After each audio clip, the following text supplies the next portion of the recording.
Guys, so literally I went ahead and chopped up a pumpkin, good slice, cleared it of seeds and everything, and just threw it in the pot. Now we're just gonna go ahead and hit steam and let it start.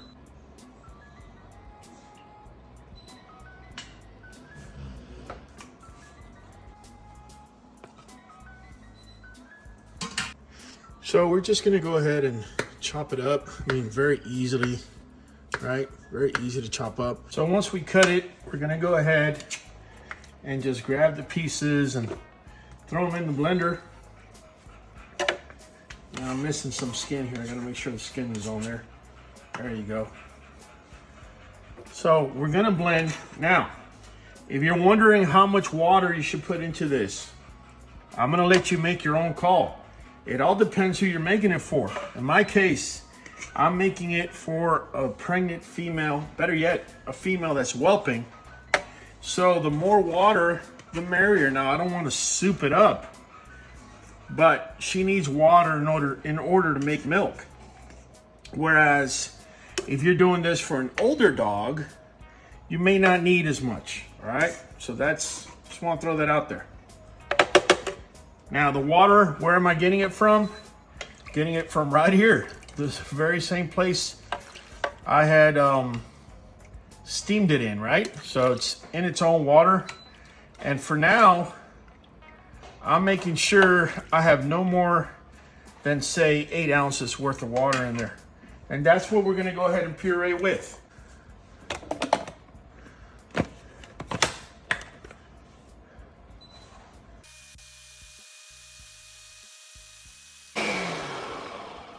Once done, we're just gonna let the puree sit and let it cool. All right, let's go work on the chicken for now. I went ahead and got 4 chicken quarters. We're gonna go ahead and throw them in our little crock pot. I filled it halfway with water.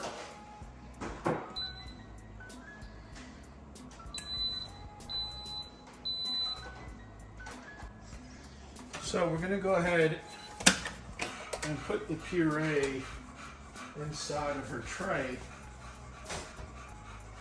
while we're making the chicken, so that way it can cool off even faster there.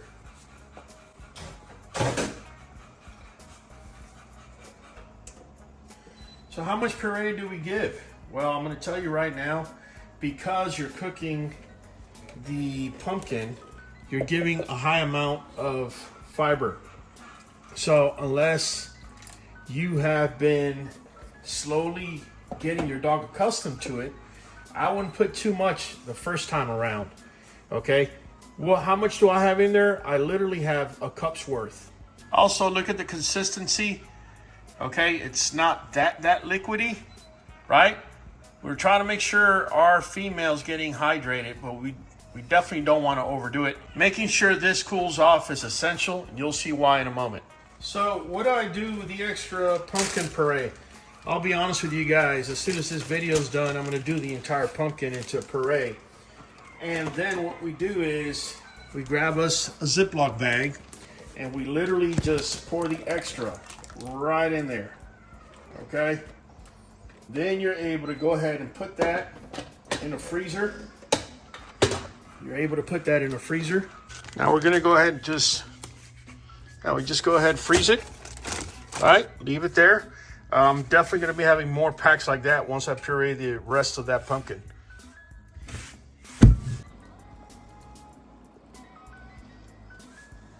So we're just going to do this right here. Oh, wow, that was not good. So we're going to do this right here. We're going to make sure that the meat is separated from the bone. All right.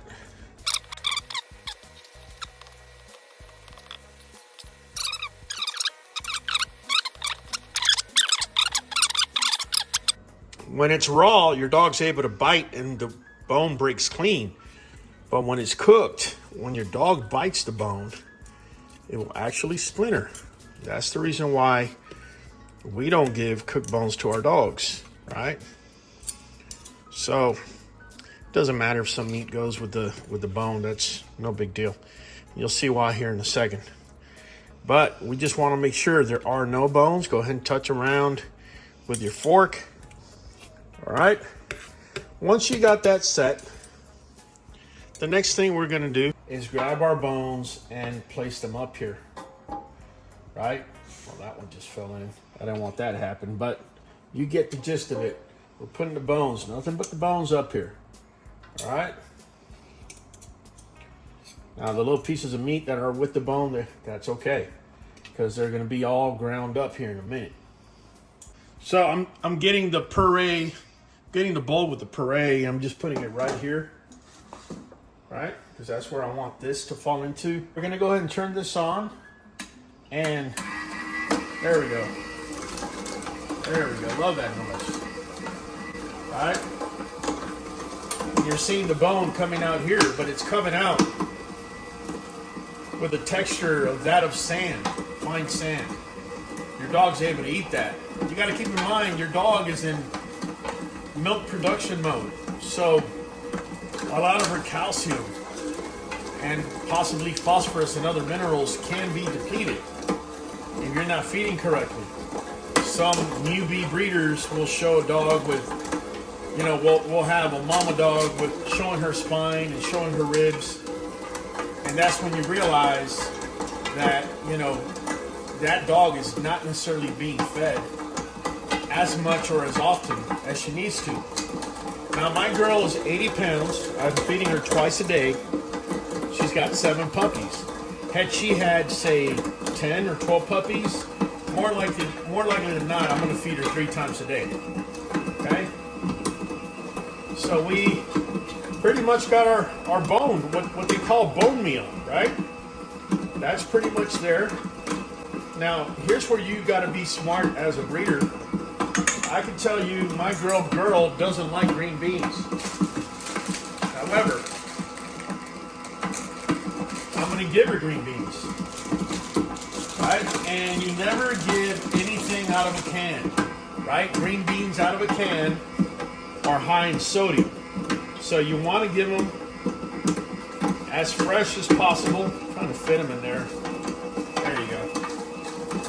And that's all she needs, right? As far as the green beans. Throw that in there. And the reason I'm only giving this much is I'm also gonna give her some carrots, right? But she's gonna eat it because once I mix it all together, the beauty of this recipe is this could be given to pregnant moms, it could be given to picky eaters, it could be given to puppies, etc., etc. I just happen to give it to my mamas. But the beauty of this is she's going to eat it because we're going to mix everything together.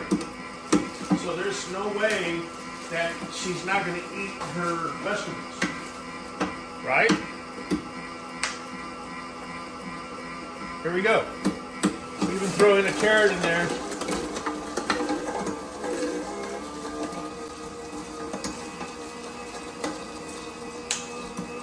Actually, that was a pretty small one. There you go. Don't overdo it with the vegetables, just enough, right? And the other key to this for now is that you gotta make sure everything is cool and not hot. And you're gonna see why here in a moment. Now, one of the reasons I use this parchment paper is so that things don't get too messy. Now, the chicken, I just touched it, and it's really lightly warm, almost lukewarm, to be honest with you. So now's a good time to go ahead and add it into this, right?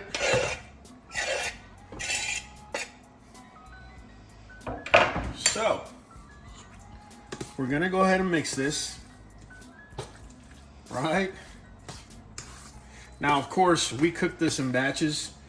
I had to slow everything down to show you step by step, but you know, it makes no sense for us to cook, say, only 1 slice of pumpkin at a time. We cook the entire pumpkin, and we're gonna make puree with it, and we're gonna have it in the freezer. And as we need it, we'll go to it and, you know, feed our dogs. The same goes with everything else. The only thing I really can't stack up too much on is the chicken. We just cook four at a time for her per day. That's pretty much how we do it. That key ingredient that I'm about to add to this is none other than coconut-based, dairy-free yogurt, plain. Make sure it's got no flavor. The beauty of this is, and it has live probiotics. It actually has 3 different strands, which makes it even more powerful than green tripe, and green tripe is pretty good. Essentially, you're getting the coconut, which is good if your dog happens to have diarrhea or you simply want their coat to look good. In addition, you're getting the probiotic, which is the good bacteria, right? So that's enough. 3 spoonfuls is more than enough.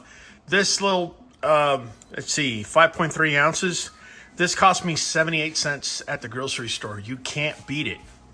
The probiotics your dog is getting with this is amazing because it's gonna help your dog be able to absorb the majority of the food that she's taking in.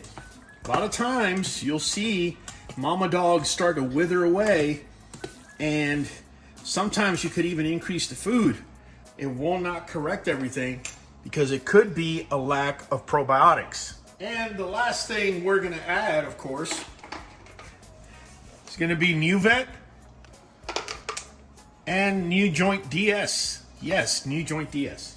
Really important. You gotta realize mom is being sucked dry of minerals. She's in her most vulnerable stage, which is the milk production stage. So her calorie requirements as well as mineral and good protein requirements go through the roof. That's the reason we do this. Right here, this is better than bone broth. This is better than just doing chicken soup by itself. It gives your mama dog everything that she needs and then some. You got the calories, you got the minerals, you got the vitamins. Now let's see how she reacts when we feed her this. You ready to eat, mama? What you got over there? Oh yeah. Okay. Come on, baby. Let me take a look at the pups. All right. So what we like to do whenever we're going to feed our female is we like her to be away from all the other dogs. This is going to be her chill out time with me, where she can run around, play, do whatever she wants to do. So I went ahead and set up right over here, and she's going to go at it here. Let me just throw this in there. There we go. All right. Yeah, I don't like to allow my females to get too skinny. I don't want them overweight either. It's been effective. Just make sure you're giving the right probiotics along with good food, good protein. And look, man, she's gobbling away. Right? Just so you can see, she hasn't lost much. You want to make sure that you have it there. Not any more, not any less. Just have her somewhere around here, right here, where you can't see her spine or each individual rib. And you're also seeing the puppies gaining weight day after day, of course, and she's producing milk.